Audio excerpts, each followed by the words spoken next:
Hey, welcome back, sweet soul. Happy to have you here. Take a deep breath with me.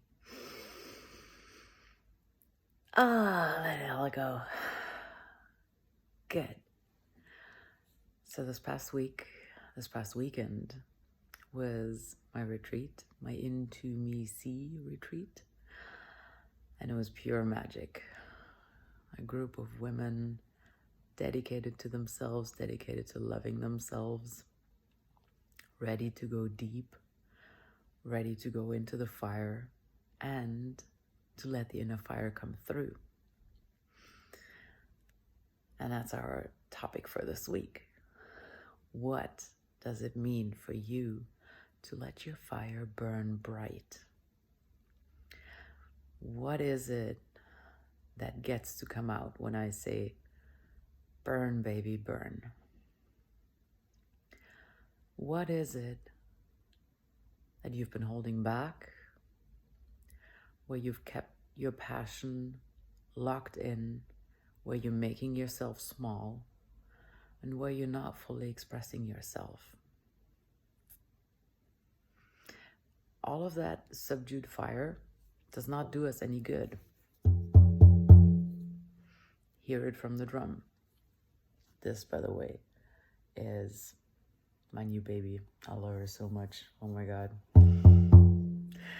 I'll put the link to the fabulous drum maker who crafted this into the show notes.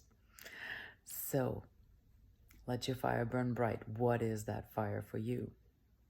And in this pure magic retreat from the past weekend, we let this fire come through.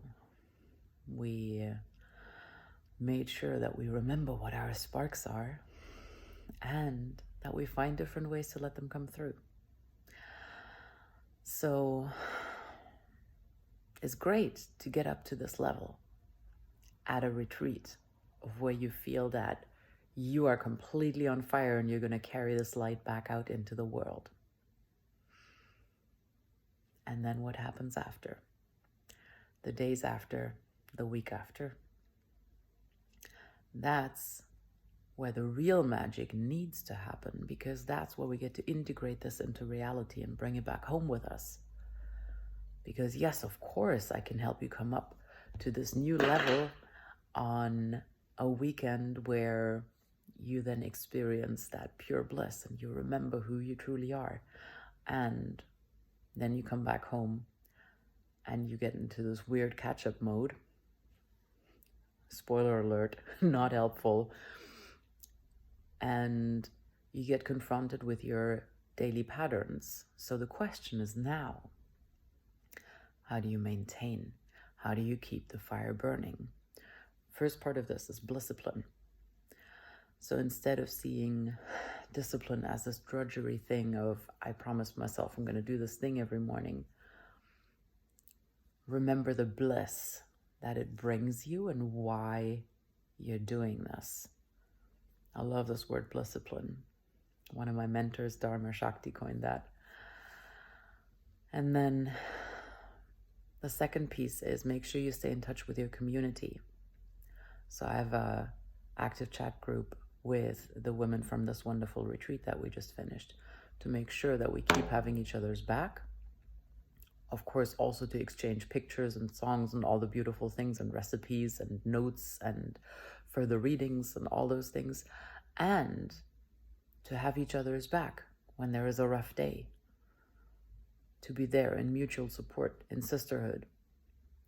And for mixed group settings that can obviously be gender independent.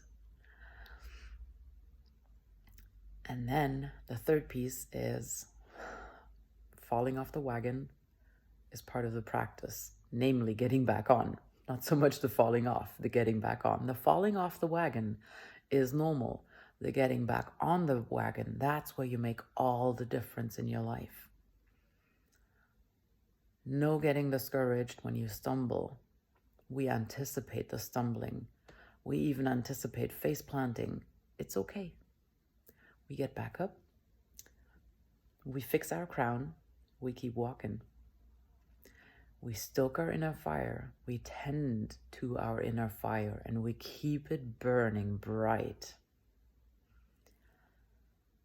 Now I've gotten a question of, wait, what if I miss the retreat? Then how can I still work with you? There's a couple of options.